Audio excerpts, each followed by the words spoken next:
Eh bien bonjour et bienvenue au Temple du jeu d'Arkaril pour la suite du scénario Pavillon Noir, qui est donc tiré de l'aventure de base, l'aventure basique plutôt, de la campagne du jeu Pathfinder, le jeu de cartes.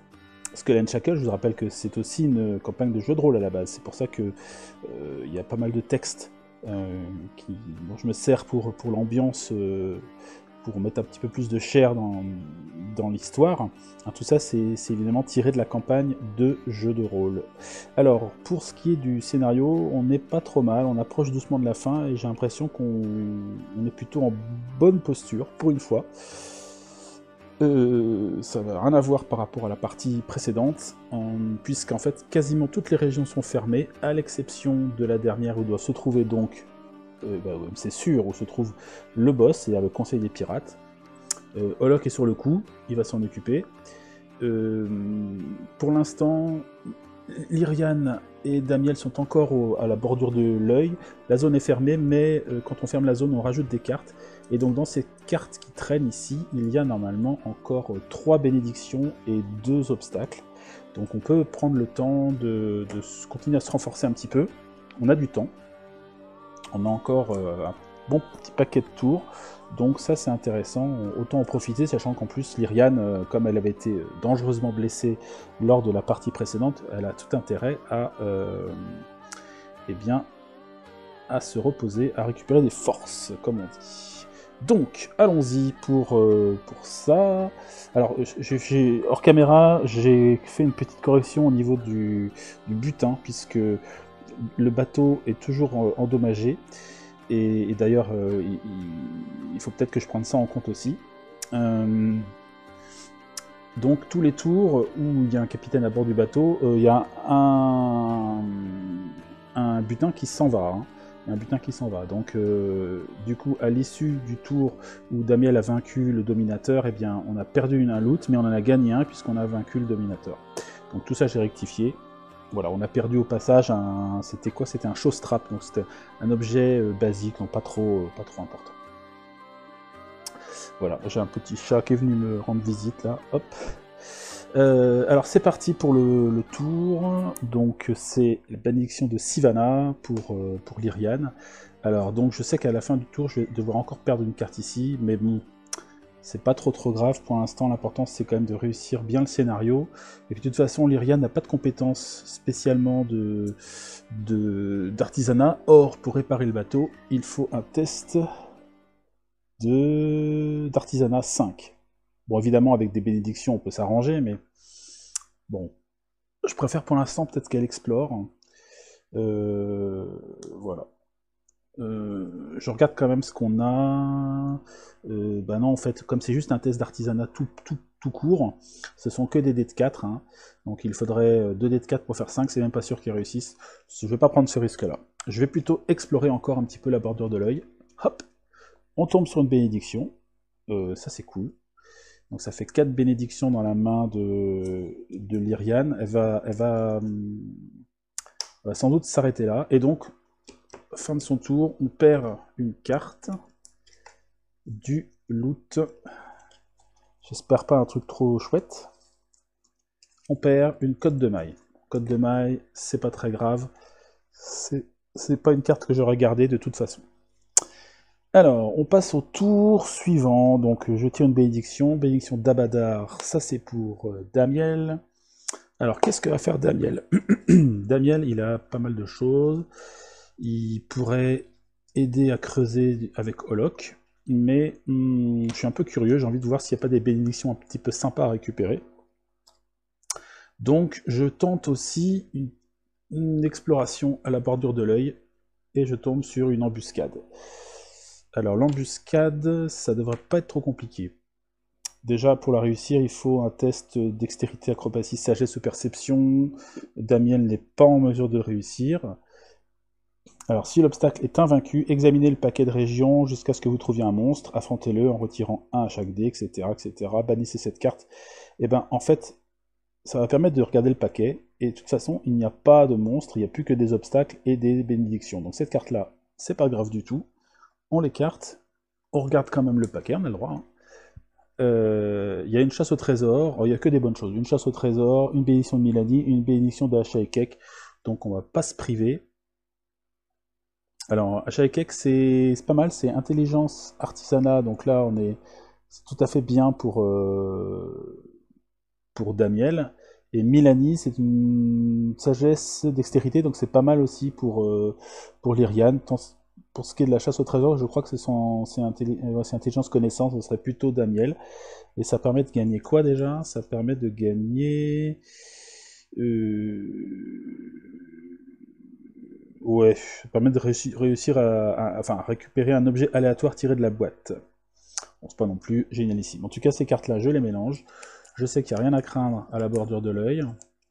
Donc je vais peut-être pouvoir continuer. Donc on a cru qu'on avait une embuscade, peut-être on a eu peur de voir un autre bateau arriver à l'horizon, mais non, c'était pas le cas, et au contraire, on a senti que les dieux étaient avec nous. Ils ont susurré des mots au travers de la brise, et donc je vais utiliser une bénédiction d'Amiel pour piocher une carte à nouveau. C'est une bénédiction de Milani. Alors, dextérité 7. Dextérité 7. Lyriane va utiliser une bénédiction pour aider à Damiel. Donc Damiel, ça lui fait 2 déduites. Ça serait cool que je réussisse. 2 déduites. Il faut faire 7. Est-ce que on nous demande un petit coup de main? Ouais, on va demander un petit bonus de +1. On va mettre la jambe de bois goblin exposée devant Olok. Donc on a 2 déduites +1. Allez, c'est parti. Et on fait 5 et un 6. Eh, dis donc, j'ai eu le nez fin. Hein. 5 et un 6. Vous voyez, hein? Hop. 5 et un 6. Et +1 grâce à la jambe de bois, ça fait 7. Donc il remporte la bénédiction de Milani, qu'il va récupérer dans sa main. On continue à jouer. Je défausse une bénédiction des dieux. Et je pioche encore une carte ici. Cette fois-ci, c'est la chasse au trésor. Bon, la chasse au trésor, ça m'intéresse moins. Alors, tous les personnages peuvent effectuer un test pour tenter de vaincre cet obstacle. 7 d'intelligence, mais de toute façon, ça permet juste de récupérer un objet, donc ça m'intéresse pas plus que ça. Damiel va essayer, il faut qu'il fasse 7 avec un dé de 10.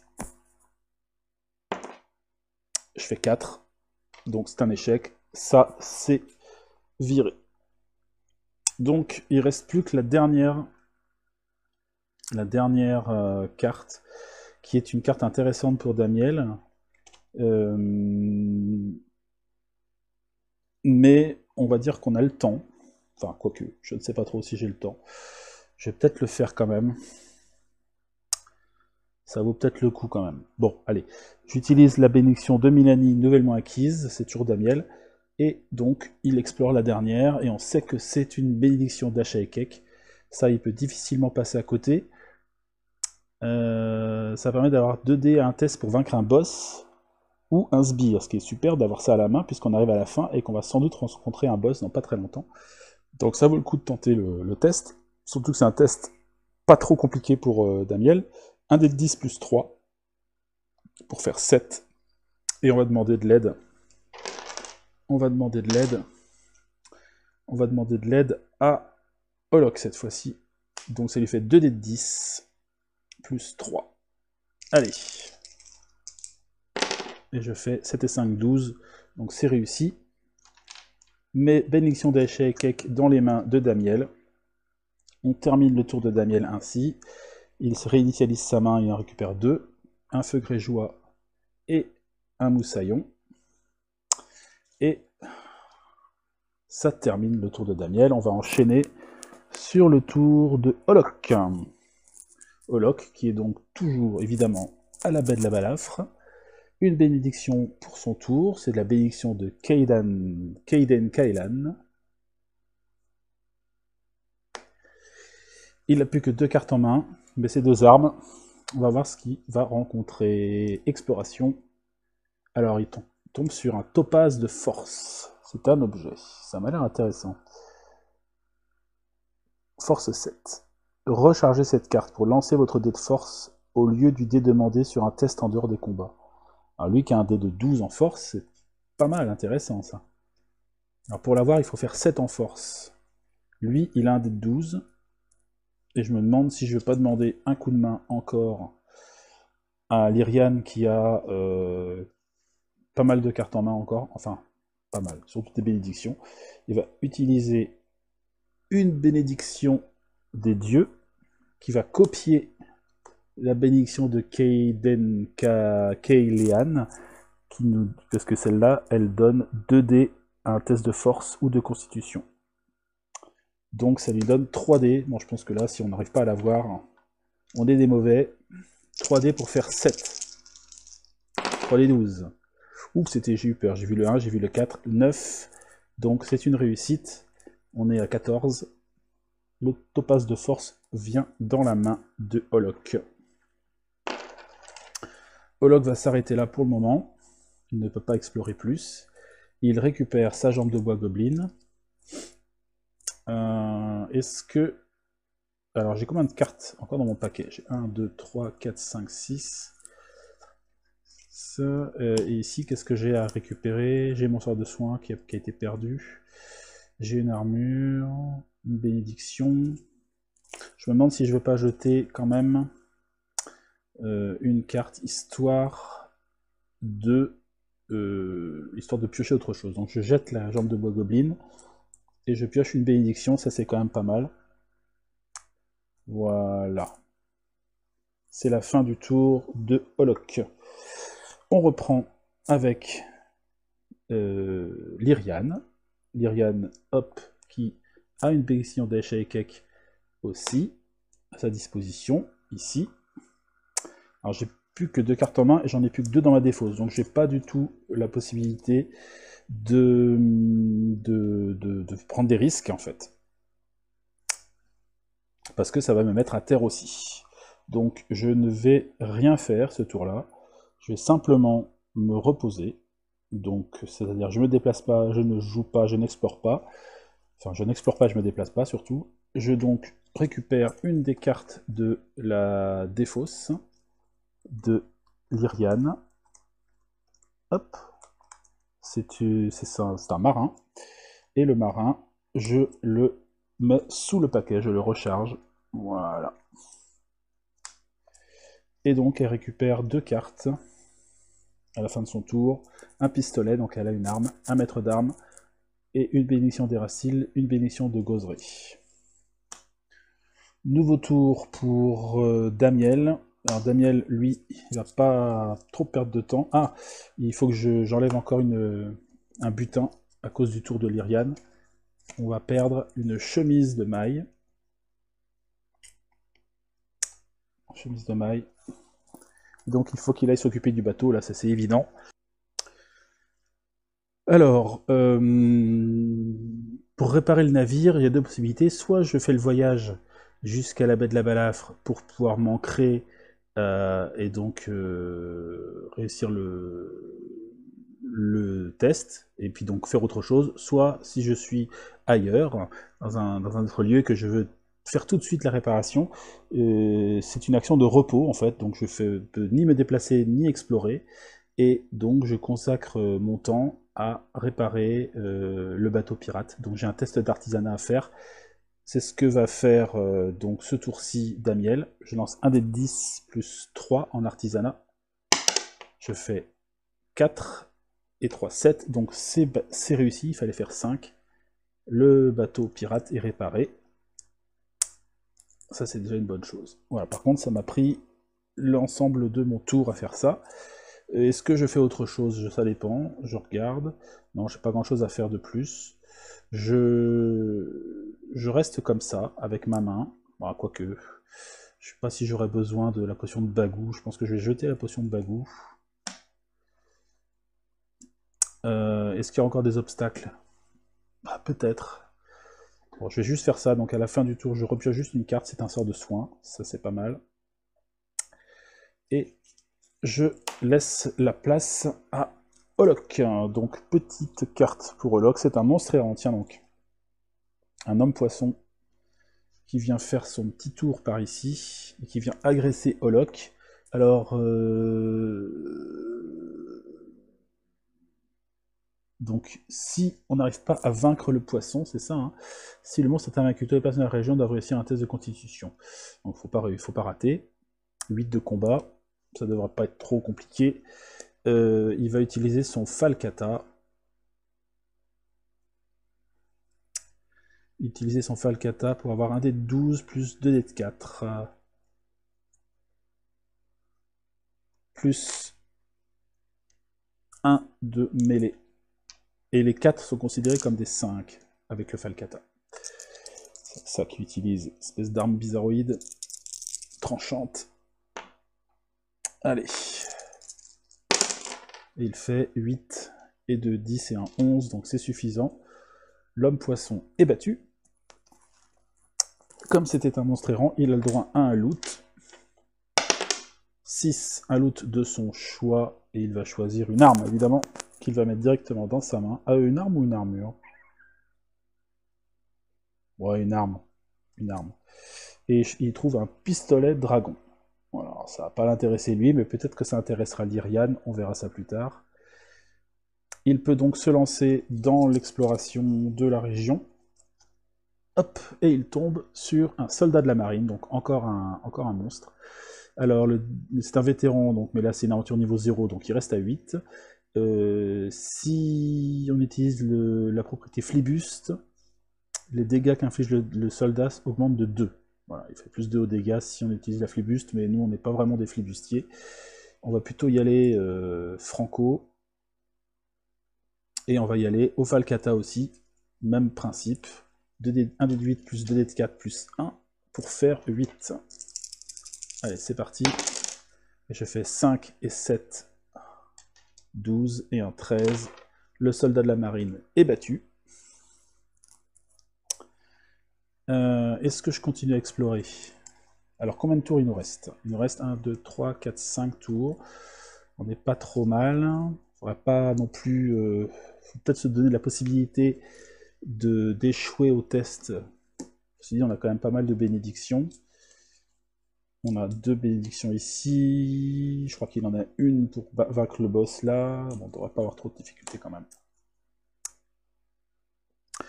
Allez, on utilise une bénédiction pour explorer. Hop, et on tombe. Et ben voilà. Voilà, le conseil des pirates.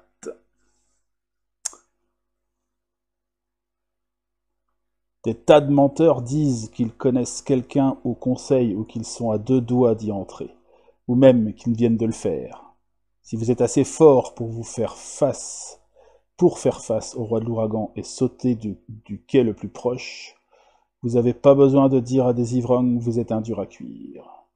Yolik Vok, ancien mousse sur l'argent sale. Alors voyons. Conseil des pirates. C'est bien ce que je me doutais. Donc c'est aristocrate, capitaine, pirate. C'est un type monstre. Test d'élimination, charisme, diplomatie, 11. Ouais, ok. Si la carte est invaincue, vous pouvez bannir une carte du magot par personnage pour vaincre. Ah, d'accord, on peut bannir donc 3 magots, on les achète en fait, pour vaincre le conseil des pirates. Ouais, c'est pas mal ça. Sachant qu'on va tenter le coup. Diplomatie 11. Alors c'est sûr que ça tombe sur Locke et pas le grand spécialiste de la...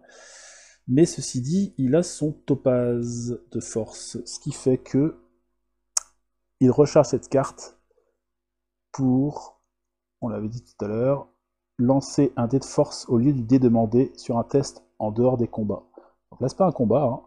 Il utilise son joyau de force, donc pour ça, je le recharge. En plus, je le jette même pas. Et donc, à la place d'avoir son dé de 6, il a son dé de 12. Il va aller rouler un peu des mécaniques devant le conseil des pirates. Et on va demander, évidemment, de l'aide, notamment à Damiel, qui va utiliser la bénédiction d'Achaekek, qui permet d'avoir 2 dés pour vaincre un boss. Donc ça, il la jette sans aucun problème, et donc on se retrouve avec 3 dés. 3 dés pour faire 11. Et on va demander à Lyrian de jeter aussi une bénédiction. Bénédiction de de Gozeré, par exemple, pour ajouter encore un dé. Et ce sera un dé 10 cette fois-ci. Et voilà. Allez, il faut faire 11 et un 12, puisque c'est un boss quand même. Hein. Allez, 12. C'est parti. Et on fait 5 et 5, 10, 17. C'est donc une victoire. Le Conseil des Pirates, qui nous a bien menés en bateau pendant un certain temps, ont réussi quand même à leur parler, et leur faire comprendre sans doute qu'on n'est pas dangereux, qu'on veut aussi faire partie du monde des pirates, et puis on demande des renseignements aussi sur l'absinthe, j'imagine. Vous n'avez jamais vraiment pu déterminer les motivations du Conseil des Pirates. En fait, vous n'en avez jamais rencontré un seul membre directement, uniquement via des intermédiaires, comme le pauvre homme au perroquet affamé. Il vous semblait que tous les autres pirates des chaînes vous voulaient mort, mais en fait, le Conseil ne vous a jamais semblé ouvertement hostile. Lorsque vous avez présenté votre cas, de manière assez convaincante, ils vous ont dit exactement ce que vous aviez besoin de savoir. L'absinthe est en train d'enrôler de force des civils dans plusieurs ports, et pas seulement dans Port-Péril. Parfois, ils abordent des navires militaires de la nation Chéliche et convertissent ces soldats en équipage. L'alternative étant le passage sous la quille. D'autres fois, ils fréquentent les tavernes et kidnappent des hommes et des femmes sans méfiance, qui semblent assez forts ou agiles pour vivre à bord d'un bateau pirate. À Port-Péril, leur repère préféré est un bar, connu sous le nom de la Sirène Formidable. Vous ne trouverez pas le capitaine Harrigan là-bas. Il ne participe pas personnellement aux missions de recrutement, mais vous trouverez peut-être son premier compagnon, Monsieur Plug, qui est en charge de toutes les opérations concernant les nouvelles recrues de l'absinthe. Vous avez également découvert quelques éléments qui vous ont permis d'identifier les principaux membres du Conseil des Pirates. Il y a donc Kerdak Bonefist, l'actuel roi de l'orage, bien entendu, et son successeur le plus probable, Tessa Fairwind. Les autres membres du Conseil comprennent Avimar Sorinash, capitaine de la Lune Sanglante, dont l'équipage est entièrement composé de lycanthropes, Maxeval Janis, de la Sirène Mokatu, et Aronax Endymion, un ancien amiral de Sheliax. Enfin, un siège au Conseil était réservé aux vainqueurs de la Freeze Capitaine Régate, la régate des capitaines libres annuelle, qui est détenue depuis 5 ans par le Maître des Rafales, un druide commandant un navire connu sous le nom du Kraken. Donc, armé de ces informations, vous vous sentez enfin prêt à affronter l'équipage de l'absinthe afin de leur demander poliment d'arrêter leur campagne de recrutement violente, ou de leur faire passer cette manie selon votre humeur. En tout cas, c'est une victoire du scénario. Ouf. Hop. Ce qui fait qu'on va gagner différentes choses. C'est marqué récompense pour le scénario. Ah, tiens, on n'a pas fait ça. Si vous perdez face à un sbire navire ennemi, jetez un des 6 cartes du paquet des bénédictions. Bon, c'est facilité un peu la tâche. Ceci dit, il faudra vérifier, en regardant la vidéo, combien de navires ennemis on a vraiment... Combien de fois on a perdu. Cette partie-là, on n'a pas tant perdu que ça, je crois pas. On a surtout enterré des cartes parce qu'on a eu des bateaux qui sont venus nous voir, mais on a plutôt assuré les tests, je crois. Peut-être 1 ou 2 fois, quand même. Alors, donc, pour chaque carte de magot, vous en gagnez une de même type piochée dans la boîte.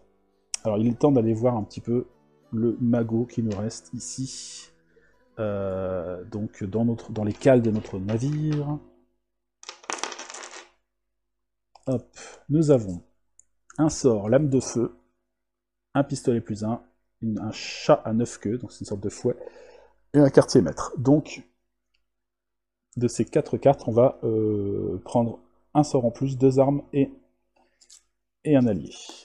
Alors, le sort en plus, ce sera hop, un sort de séide fantomatique. L'arme, on a 2 à prendre, ce sera une épée longue et un arc long. Ok, et un allié. En plus, ce sera... Oh, ça c'est une bénédiction, pardon. Ce sera un sculpteur. Donc, ça va nous permettre d'avoir un petit peu plus de cartes à disposition pour refaire une main, et notamment à Lyrian de se refaire un deck un petit peu plus normal, ça y est, maintenant elle va pouvoir se revenir à un deck classique de 15 cartes en fonction de la constitution de son deck. On verra ça sur sa carte. Voilà. Donc ça c'est fait. Et sinon, on a gagné du coup piège et péril. Et donc piège et péril, la récompense, c'est que chaque personnage gagne un don de compétence. Donc don de compétence, c'est un petit +1 sur une des caractéristiques. Donc soit force, dextérité, constitution, intelligence, sagesse. La question, toujours la même, est-ce qu'il faut renforcer les endroits où on est déjà costaud, ou peut-être renforcer quelque chose de secondaire, ou quelque chose où on est faible. C'est à voir. Je vais réfléchir à ça tranquillement. Ouais. Ça pourrait être éventuellement un déduit +4 pour le combat, c'est pas mal. Après, augmenter la sagesse perception, on a vu que ça servait pas mal quand même pour les tests contre les navires. Je pense que je vais booster sa sagesse quand même à Lyrian, des chances. Damiel, lui, ce sera soit son intelligence, soit sa dextérité. Peut-être la dextérité quand même, histoire d'augmenter un peu ses capacités de combat. Et Olok, lui, grande chance que ça soit la force, parce qu'il a que mêlée +1, c'est un petit peu léger. Sagesse aussi, pour les sorts, ça peut être pas mal. Écoutez, ouais, ce sera peut-être que c'est un groupe qui va être assez sage. Peut-être que je vais augmenter la sagesse un peu partout, on va voir. Voilà.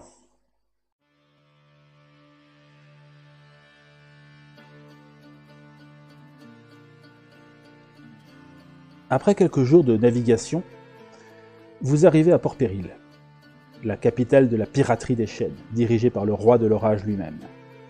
Quelques questions assez sèches et quelques paumes bien graissées vous mènent à la taverne connue inexplicablement sous le nom de la Sirène Formidable. Vous savez à quoi ressemble Monsieur Plug. Tête chauve, longue queue de cheval et barbiche, beaucoup de boucles d'oreilles. Mais vous êtes un peu déçu de ne pas le trouver à votre arrivée. Autant commander quelques verres pour passer le temps, suggère Jiffer Tibbs. Vous êtes de vrais pirates des chaînes maintenant. Cela ne vaut-il pas la peine d'être célébré ? Vous convenez que cela ne pourrait pas faire de mal. Et le petit gnome s'enfuit, revenant avec un plateau surchargé de chopes mousseuses. « C'est pour moi, dit-elle, à votre santé !» Vous ne savez pas avec quoi ils brassent leur bière à Port-Péril, parce qu'après quelques verres, vous vous sentez déjà étourdi. Je ferais mieux d'arrêter, essayez-vous de dire, même si cela ressemble plus à vous secouez la tête, comme si cela pouvait remettre en ordre vos idées confuses. Pour d'autres civils, soit des vilains pirates pendant qu'on dort. Je m'inquiéterai pas trop à ce sujet, dit Tibbs d'un ton inquiétant. Aucun civil ne rejoindra l'équipage de l'Absinthe aujourd'hui. Vous vous demandez pourquoi elle ne semble pas être affectée par la bière de la Sirène Formidable. C'est alors que vous remarquez que la gnome n'a pas touché à sa boisson. Son ami, Topine pieds nus, non plus.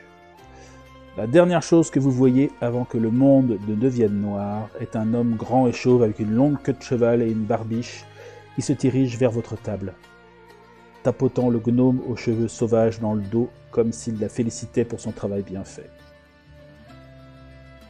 Nous voilà, enrôlés de force sur l'Absinthe. Il nous embarque donc vers le navire,